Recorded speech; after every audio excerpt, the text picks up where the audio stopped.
मित्रांनो, तुम्ही फ्रीलान्सर आहात का? म्हणजे आपल्या आवडीने आपल्याला पाहिजे तेव्हा आपल्याला पाहिजे तितकं काम करता का? ही खूप चांगली गोष्ट आहे. पण या फ्रीलान्सिंगच्या आयुष्यात एक प्रॉब्लेम पण आहे. कधी एखाद्या महिन्यात तुम्ही भरपूर पैसे मोजत असता आणि कधी एखादा महिना पुढचा क्लायंट कधी येईल, कधी मला पैसे मिळतील या विवंचनेमध्ये त्या महिन्याचे दिवस काढत असता. दिस इज फ्रीलान्सिंग लाईफ. आणि जर तुम्ही पण अशा प्रकारचं आयुष्य जगत असाल जिथे तुम्हाला कुठलीही फिक्स्ड मंथली सॅलरी येत नाही आहे, तर रँडमली पैसे येतात. एखाद्या महिन्यात तुम्ही राजासारखं जगताय आणि एखाद्या महिन्यात कसाबसा महिना ढकलताय. जर तुमची सिच्युएशन पण अशी असेल तर मित्रांनो, हा व्हिडिओ तुमच्यासाठी आहे. कारण आज या व्हिडिओमध्ये आपण बघणार आहोत अनस्टेबल इन्कम असतं तरीसुद्धा वेल्थ कशा प्रकारे आपण जनरेट करू शकतो आणि त्यासाठी काय बेसिक स्टेप्स आपण घेऊ शकतो. चला तर मग सुरुवात करूया.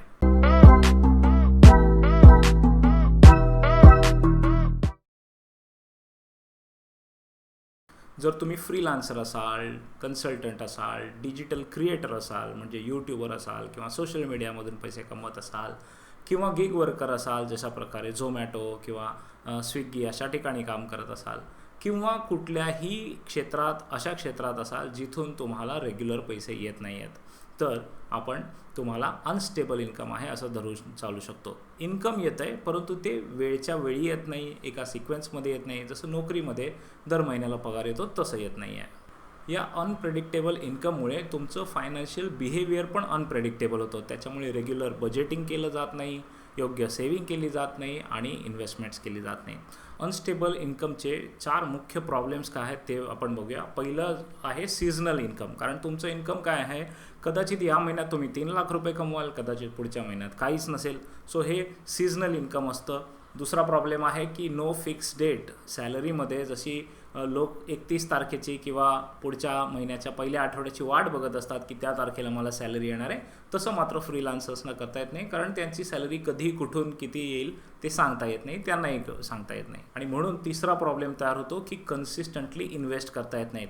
आपल्या सगळ्यांना माहिती आहे SIP करायचे असतात, परंतु त्या SIP करण्यासाठी सातत्याने इन्कम आपल्या अकाउंटमध्ये आलं पाहिजे. ते दुर्दैवाने येत नसेल तर SIP कंटिन्यू करता येत नाही आणि त्यामुळे आयुष्यातले मोठे गोल जे आहेत ते पूर्ण होत नाही. आणि चौथा महत्त्वाचा बिहेवियरल प्रॉब्लेम आहे, तो असतो लाईफस्टाईल ट्रॅप.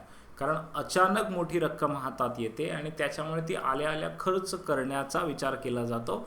मोठे खर्च जसं की आयफोन घेणं, चांगला लॅपटॉप घेणं किंवा घरामध्ये चांगल्या वस्तू घेणं याच्याकडे आपला फोकस जातो आणि या लाईफस्टाईल ट्रॅपमुळे पण आपल्या लाँग टर्म गोल्सची हानी होते. मित्रांनो, आता आपण बघूया की अनस्टेबल इन्कम असताना काय अशा स्ट्रॅटेजी आपण वापरू शकतो ज्या आपल्याला रेग्युलरली सेव्हिंग्ज आणि इन्व्हेस्टमेंट करायला मदत करू शकतील. पहिली गोष्ट जी तुम्ही करू शकता ती म्हणजे स्वतःला पेमेंट करणं. जेव्हा पण तुम्हाला पैसे येतील तर ते पैसे आल्या आल्या एक फिक्स पर्सेंटेज स्वतःसाठी बाजूला काढून ठेवणं महत्त्वाचं आहे. किमान 30%, 40% पैसे जेव्हा तुमच्याकडे पैसे येतील तेव्हा त्यातले 30 ते 40% पैसे बाजूला काढा. ऑटोमॅटिकली करा पाहिजे तर, पण सेव्हिंग अकाउंटमध्ये तुमच्या ते पैसे येऊ द्यात. पुढे आपल्याला त्यालाच सॅलरी म्हणून ट्रीट करायचं आहे. तर हा पहिला महत्त्वाचा मुद्दा. कोणतेही खर्च करण्याच्या आधी किमान 30 ते 40% पैसे स्वतःसाठी बाजूला काढून ठेवा. दुसरी स्ट्रॅटेजी जी आपल्याला वापरायची आहे ती म्हणजे लिक्विड फंड आणि SWP यांचं कॉम्बिनेशन. जेव्हा पण आपल्याकडे अमाऊंट येते ती एखाद महिन्यात येत असेल, दर 2-3 महिन्यानंतर येत असेल, रँडमली कधीतरी येत असेल, तरीसुद्धा ते सगळे अमाऊंट तुम्ही लिक्विड फंडमध्ये इन्व्हेस्ट करा. लिक्विड फंड म्हणजे असे म्युच्युअल फंड्स असतात जे फार जास्त परतावा देत नाही परंतु सेफ असतात आणि ते बऱ्यापैकी तुम्हाला लवकर पैसे तुमचे परत आणून देऊ शकतात. म्हणजे तिकडे काही लॉकिंग नसते. तर लिक्विड फंडमध्ये पैसे इन्व्हेस्ट करा आणि तिथून SWP करा, सिस्टमॅटिक विड्रॉल करा. सिस्टमॅटिक विड्रॉल म्हणजे काय, कसं करायचं, का करायचं, त्याची संपूर्ण माहिती मी एका वेगळ्या व्हिडिओमध्ये दिलेली आहे आणि त्या व्हिडिओची लिंक पण मी इथे देत आहे, त्यासोबत डिस्क्रिप्शनमध्ये पण देत आहे. तो व्हिडिओ नीट बघून घ्या. आपल्याला करायचं काय आहे, लिक्विड फंडमध्ये जे आपले पैसे जमा झालेत ते आपल्याला SWPच्या माध्यमातून पुन्हा आपल्यालाच दर महिना सॅलरीसारखे वळवायचे आहेत. तुम्हाला एक एक्झाम्पल देतो. बघा, अनेक बिल्डिंग्स असतात, त्या बिल्डिंगच्या वरती वॉटर टँक लागलेली असते. का? कारण त्या बिल्डिंगमध्ये जे पाणी बाहेरून येतं म्युनिसिपलमधून ते पाणी जे आहे ते रेग्युलर नसतं, ते रँडमली कधीतरी येतं किंवा त्याचा एक फिक्स वेळ असतो, त्या वेळेला येतं, दिवसभर नसतं. आणि म्हणून आपण काय करतो की ते पाणी वॉटर टँकमध्ये भरून ठेवतो जेणेकरून आपल्याला पाहिजे तेव्हा दिवसभरात नळ चालू करून ते पाणी घेता येईल. एक्झॅक्टली हेच आपल्याला इन्कमबद्दल करायचं आहे. BMCमधून येणारं जे पाणी आहे ते रेग्युलर नाही आहे किंवा दिवसातून एकदाच येत आहे, तर ते आपल्याला लिक्विड फंडच्या टँकमध्ये साठवून ठेवायचं आहे आणि लिक्विड फंडच्या टँकमधून जेव्हा जेव्हा आपल्याला पाहिजे म्हणजे महिन्यातून एकदा सॅलरीच्या स्वरूपात परत घ्यायचं आहे. तर ही आहे लिक्विड फंडची स्ट्रॅटेजी आणि या स्ट्रॅटेजीमध्ये तुम्ही नक्की सुरुवात करा.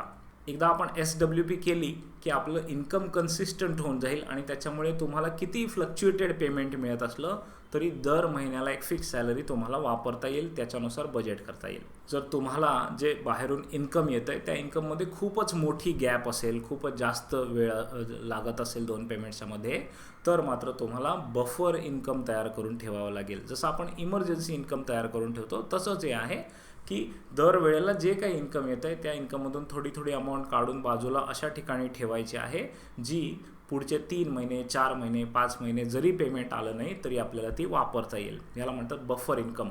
म्हणजेच काय की आता मी पुढच्या महिन्याचा हप्ता कुठून भरू किंवा पुढच्या महिन्याचं रेंट कुठून भरू याची आपल्याला चिंता नाही लागली पाहिजे, म्हणून आपण एक बफर इन्कम झोन तयार करून ठेवत आहोत. त्यानंतर चौथी स्टेप बजेटिंग. मला माहिती आहे बजेटिंग करणं डिफिकल्ट आहे कारण इन्कमच इनकन्सिस्टंट आहे आणि म्हणून मागच्या 2 महिन्यांचा खर्च चेक करा आणि त्याच्यानुसार पुढचा बजेट प्लॅन करा. तर बजेट तर प्लॅन आपल्याला केलंच पाहिजे कारण जसं आपण बघितलं आपण आपल्या इरेग्युलर इन्कमला आता फिक्स्ड इन्कममध्ये रूपांतरित करत आहोत, तर त्याच्यानुसार आपल्याला बजेट पण केलंच पाहिजे.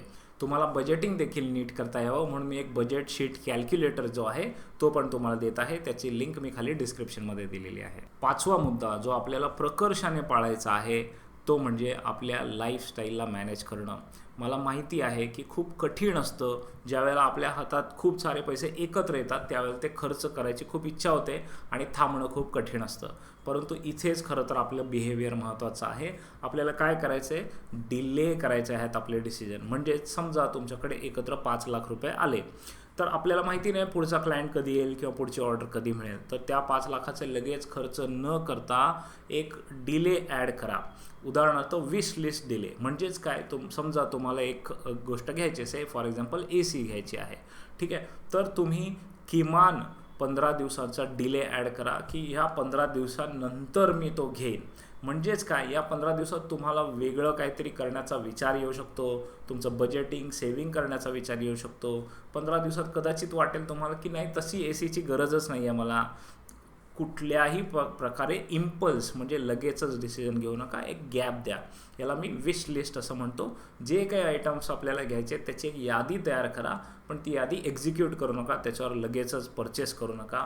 डिपेंडिंग ऑन की तुम्ही किती मोठे व्हॅल्यूचा खर्च करत आहात, किती कॉस्टचा खर्च करत आहात, त्याच्यानुसार 15 दिवस 30 दिवस ते 90 दिवसांचा डिले ॲड करा. मोठा खर्च करणार असाल तर 90 दिवसांचा डिले ॲड करा, 3 महिन्याचा डिले ॲड करा आणि 3 महिन्यानंतर पण तुम्हाला आवश्यकता वाटलीच तर ती गोष्ट तुम्ही खरेदी करा. सॅलरीड लोकांसाठी मी नेहमी 50-30-20 हा रूल सांगतो की 50% गोष्टी ज्या आहेत त्या आपल्या गरजांसाठी लागतात, 30% पैसे जे आहेत ते आपल्या इन्व्हेस्टमेंटसाठी लागतात आणि 20% पैसे जे आहेत ते आपल्या फनसाठी, एन्जॉयमेंटसाठी, आपल्या आयुष्यातल्या काही इच्छा पूर्ण करण्यासाठी लागतात. सो असा 50-30-20 फॉर्म्युला जो आहे तो तुम्हाला पण वापरायला हरकत नाही. जेव्हा पण तुमचं इन्कम येईल, जितकं पण तुमचं इन्कम येईल त्या प्रत्येक इन्कमवर 50-30-20 असा रूल लावा. 50% पैसे बाजूला काढा गरजांसाठी, 30% पैसे बाजूला काढा गुंतवणुकीसाठी आणि 20% पैसे बाजूला काढा तुमच्या इच्छा पूर्ण करण्यासाठी, एन्जॉयमेंटसाठी, फनसाठी. ऑब्वियसली तुम्ही फ्रीलान्सर आहात तर तुम्हाला स्ट्रेस पण असेल आणि त्या स्ट्रेससाठी तुम्हाला हे फनचा, एन्जॉयमेंटचा पण भाग, आपल्या आयुष्याचा आनंद घेण्याचा भाग पण आपल्याला तेवढाच एन्जॉय करायचा आहे आणि तेवढाच त्याच्यासाठी खर्च पण करायचा आहे. पुढचा मुद्दा महत्त्वाचा आहे आणि तो आहे इन्कम जनरेट करण्यासंबंधी.